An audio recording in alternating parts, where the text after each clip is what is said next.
Costco. It's hell. Oh yeah. Yeah. But all is well. Okay, we're recording too, so it's official. So let's pretend like I'm all official and professional now. Ah! Well, Except you just said guys, that recorded. You just said all that recorded. I know. Well, anyone that knows me knows that that's just something to laugh about anyways, right? So yeah, but I'm really excited to share this. I promise we're going to be done in less than 30 minutes. So, now we got a crunch time here. Okay. So time management, guys, is seriously life changing. I'm learning that more and more. And I feel like I'm the ultimate example here because I constantly went through my days completely overwhelmed and just putting out fires. Like, what is most urgent that I have to do right now?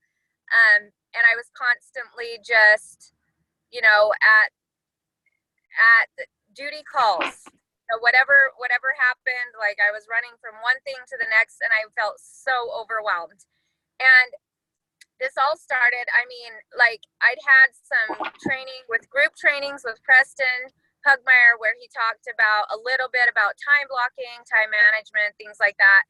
And then up at the Align retreat that I did with Brooke Hemingway in June, when was that? August? I don't know. She talked about it and she had a whole section where she trained on it. And like, I just had some big light bulb moments. And I've started putting some of these exercises into practice more and more. And I'm getting to the point where like, I'm obsessed with this, guys. Like I can see that this is completely life changing when you do it and you do it well. And I'm not even going to claim that I'm perfect at it or that I get it right every day, but I'm improving and improving and improving, and I'm feeling less stressed and I'm accomplishing more. And is that not the goal for everyone? I'll tell you, I did. The difference is, and Liza's big on this too. Some of us worked with Liza as a life coach.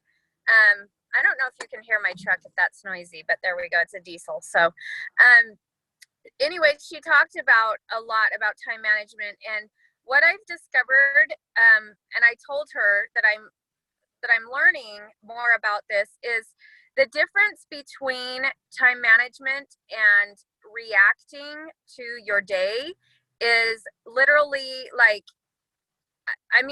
it's planning and accomplishing versus reacting and feeling overwhelmed. Like that's really what it is.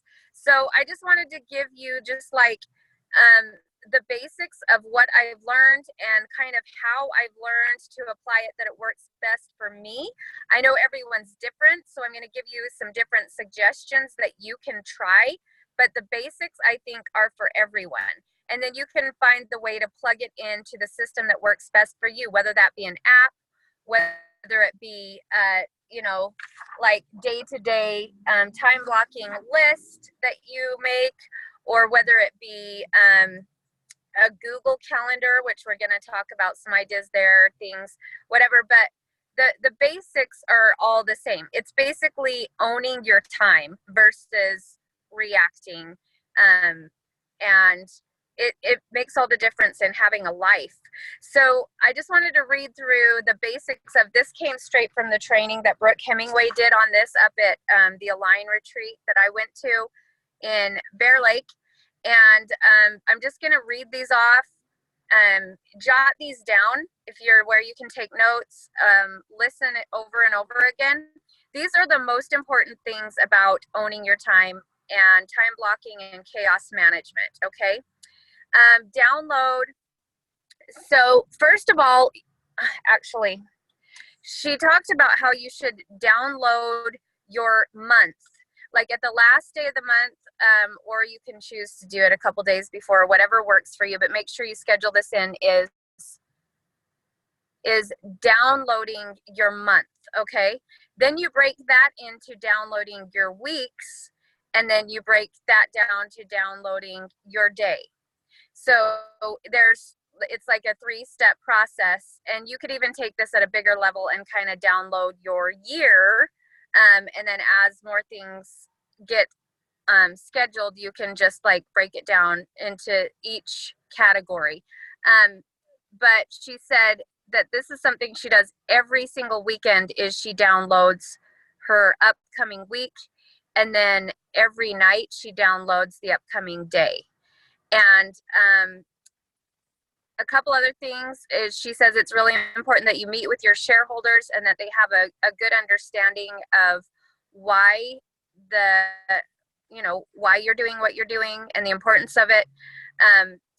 When you have a list of your important priorities, you sort them by level of importance and priority. And then you attach feelings to the activities. Does it drain you? Does it excite you, or does it neutralize you? So those were the three categories that she gave us. I usually just break it down into two. Does it drain or energize me? Because I can usually easily pick between one or the other on the things that I list out.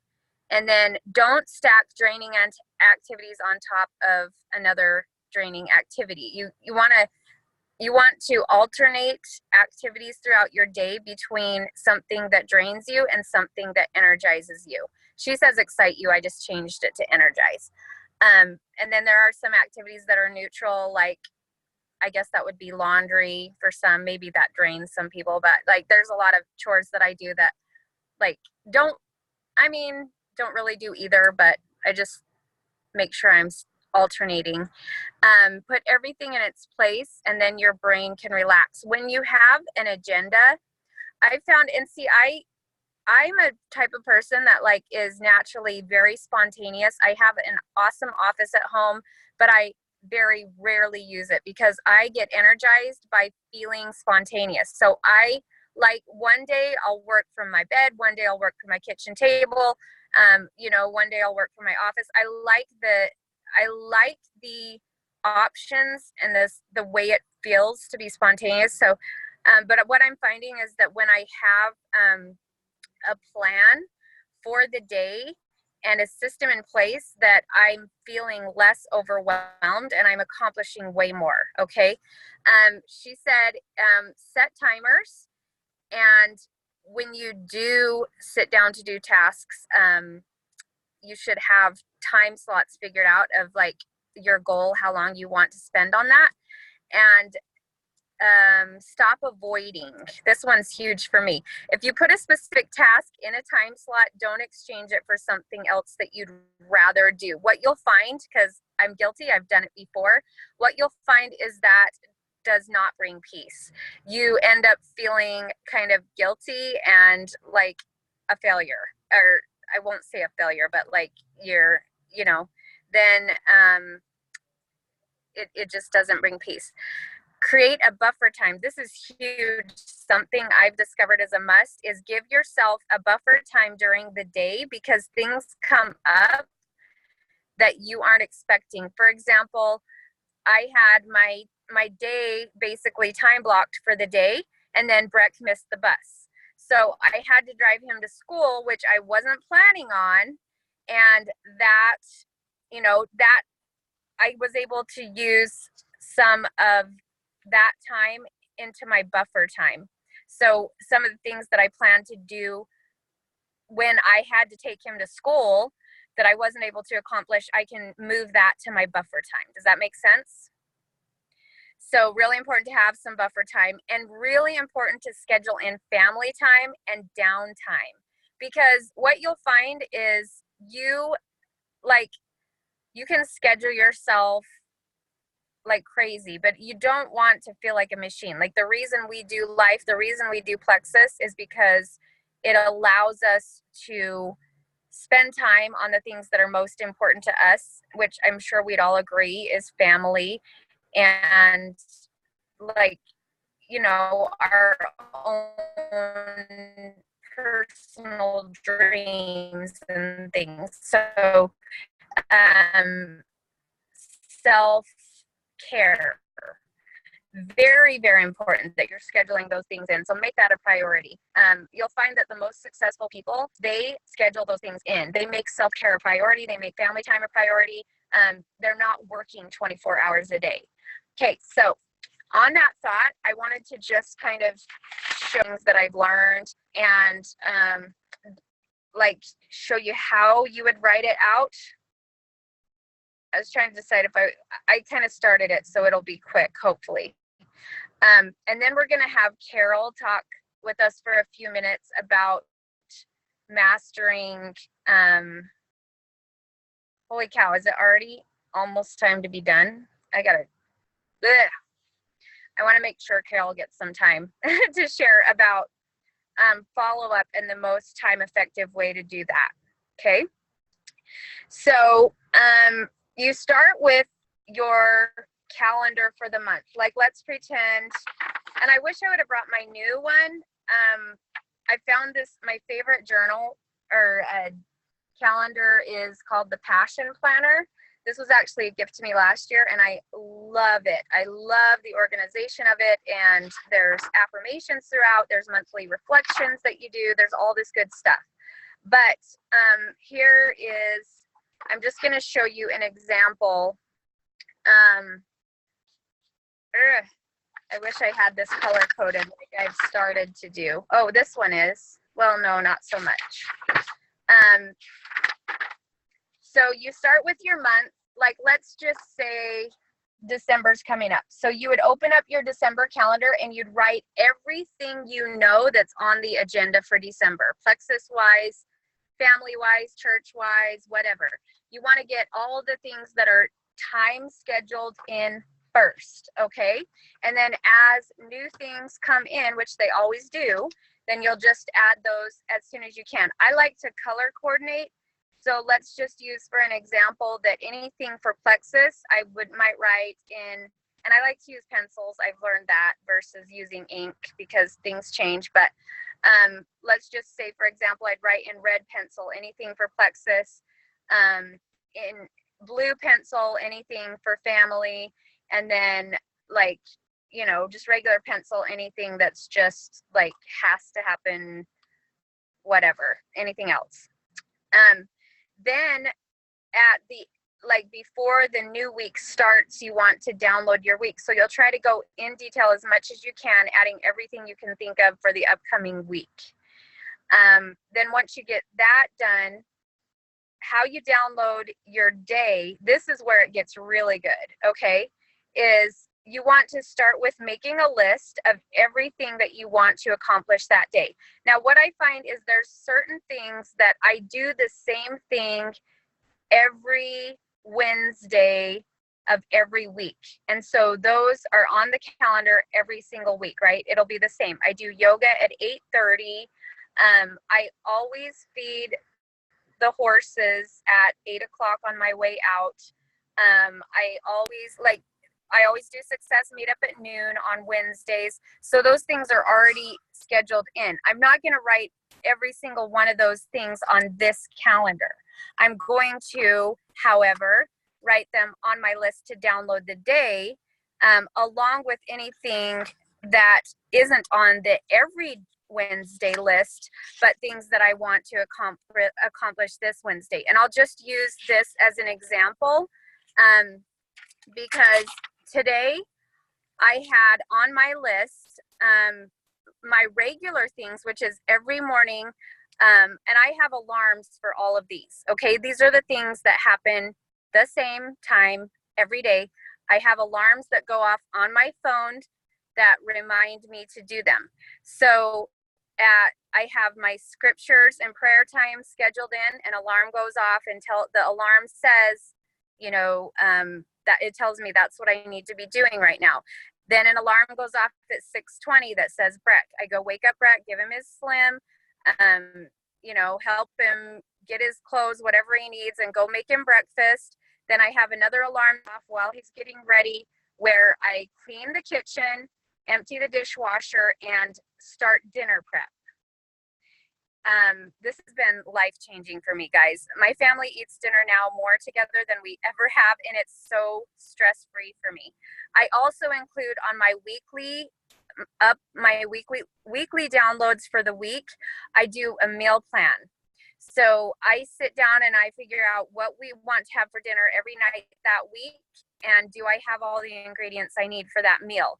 I'm going to go shopping one time to get all the ingredients that I need for all those meals for the whole week. And I'm going to start my meal prep for them like first thing in the morning. So when it comes time and my alarm goes off at 4 o'clock that says start dinner, I already have like, it's a quick process, and I already, sometimes it's already in the crock pot and I can use that time for other things or whatever. But then I have an alarm that goes off every day for, like I said, feed the pigs and horses, leave for yoga, do a batch of laundry, go feed the chickens, session number 1 for dough, which is new reach outs, session number 2 for dough, which is follow-ups.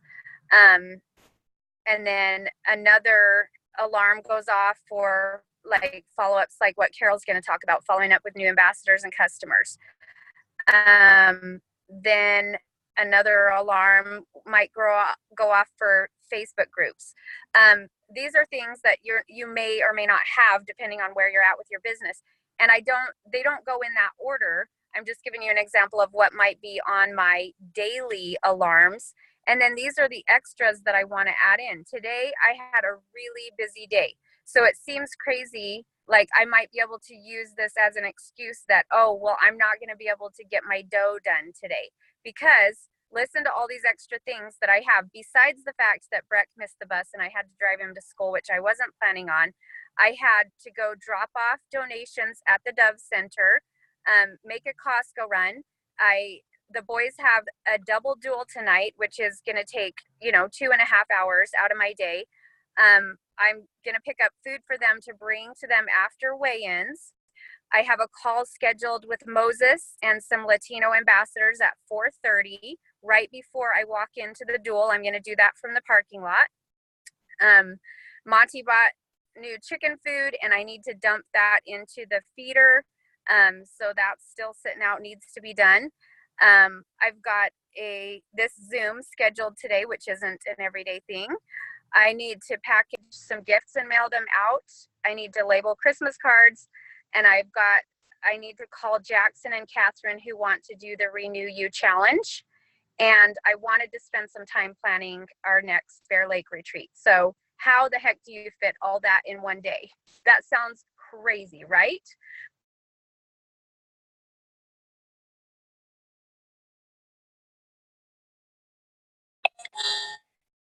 Sorry, my connection is not great. I take it. Can you guys hear me? I see Trisha. You're back. Okay. Woo! Sorry about that. Are you guys hearing me okay? I hope I'm not just like jumbling and all. We can hear you, but you keep freezing. Yeah, maybe if you stop your video, then you'll have it won't take up so much. But we can hear you. Is that better? Okay, hopefully that helps. Yeah. I should have asked in the beginning after I just rambled on for 20 minutes, right? Okay, fun times.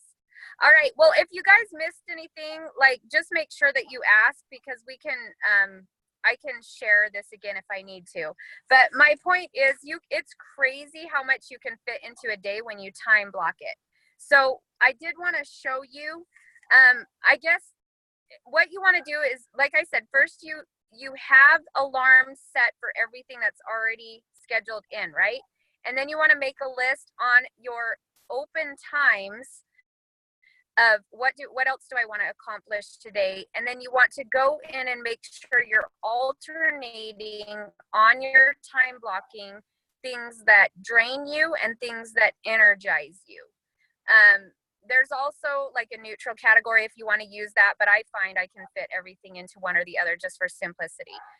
That's really important, like I said. But when you do that, guys, it's amazing how much you can accomplish and how like less stressed you feel, because all the important stuff happens and it's just a game changer. So I hate to say that we don't have time, Carol, for your portion about following up, but maybe we can do another call,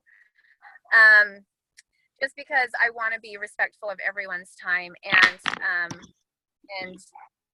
I got lots to do on my thing too.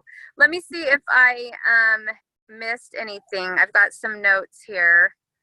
I think we covered most of it. I will, in the recording, I'll drop pictures of my alarms that I have. So just so you can get some ideas, I literally have an alarm for everything that I talked about on that one list. That's the stuff that needs to happen every day. And then there's the cool thing about, I mean, I'm assuming it's the same with an Android, but I can set I can set my alarms different every day. So, like just for an example, I have yoga 8:30 a.m. on Mondays and Wednesdays, but on Fridays it's at 9:30 in Hurricane. So my alarms are going to look different on Friday than they do on Monday and Wednesday. You know, and then so you can add in just an alarm that goes off, you know, just on Wednesdays at noon for Success Meetup. You can add an alarm. Like once you get it down and you figure out exactly what you want your days to look like, those consistent activities, setting an alarm for them. And I would recommend using an alarm that's not like abrasive. It doesn't feel stressful when you hear it, but like a peaceful alarm, like, oh, yay, time to change activities. Good job. That makes a big difference too. I also wanted to just point out that there are apps that you can use for time blocking. This calendar that I use, the Passion Planner, it has perfect. Let me turn my camera back on for a second because I want to show you just up close so you can see. I was going to write it out for you, but that's not really necessary. You can see that like there's time every 30 minutes, there's a different time slot on here. And there's just pages and pages of these. So you can go through and it says today's focus at the top if you want to like write that in. It's got room at the bottom that you can like jot down extra things that you need to write or whatever. And I'm not saying this is the best calendar, but this is the one I love that works for me. There's also an app that Liza recommended if you think an app might be something you want to try instead, called Todoist, Todoist. I know Stacy's been using that one. I believe she said she really likes it. You could try that if you want. Kate recommends, she has an app that you can actually clock in. So you can, she said that's really helpful, which I can imagine why it would be. When that app goes off or whatever, like that, for her to clock in, or when it's her work time and she goes and clocks in, then it helps her be a lot more intentional with that time. And if she finds herself just like scrolling Facebook or whatever, then she can like shake herself and say, hey, I'm on the clock right now. Like this is income producing time. I gotta be, you know, productive. So Kate, I don't remember what you said that app was called. I know you shared it with us. It's just called Hours Tracker. It's just a little blue. It's blue with a time clock. I don't know. Let's see. Where's my finger? There it is. Okay, Hours Tracker. And it was free for the first 21 days of entries. And then I had to pay like $4 or something, but I thought it was free, but it didn't turn out to be. But I decided to pay for it because it was helping me, just like you said, mentally focus. So I love that. So try it for 21 days. And then if it's helpful, $4, hey. Yeah. Right? So think about that. And then also, you guys, dough can be really helpful. It's getting better. Darius has been really open to suggestions, and it's getting better and better as we go. A new change that's coming up, if you're not on my accountability calls, is that he's making it so we can set it up to where our warmest connections will be the ones that pop up first. So the people we've been Facebook friends with the longest, they're the ones that are going to pop up first, where it was our newest friends pop up first, the people we have the least influence over. So that's getting better. Dough is so helpful to set reminders for me. That's one thing I've found, and Carol's going to talk about follow-up a lot, like more. People that have actually placed orders or ambassadors, those are really important that you have a good follow-up system with, but that's like for a whole nother call. But dough can be so helpful if you use it consistently and well. And then Shayla is actually going to do a little training for us about how to use Google Calendars for time management. She was an office manager. I don't know what her actual title was, but she was really well trained and versed on Google calendars and how to like color coordinate and set reminders for different things. And I can see how that would be brilliant for something like this. If that's something that you're interested in, we talked about doing a training for that after Christmas. But hopefully this just gives you the basics of some ideas and you can start trying some things out and find what works for you. And I hope that this was super helpful. So I'm going to stop the recording now since we're at our time limit here. And then can you guys hang on? Okay.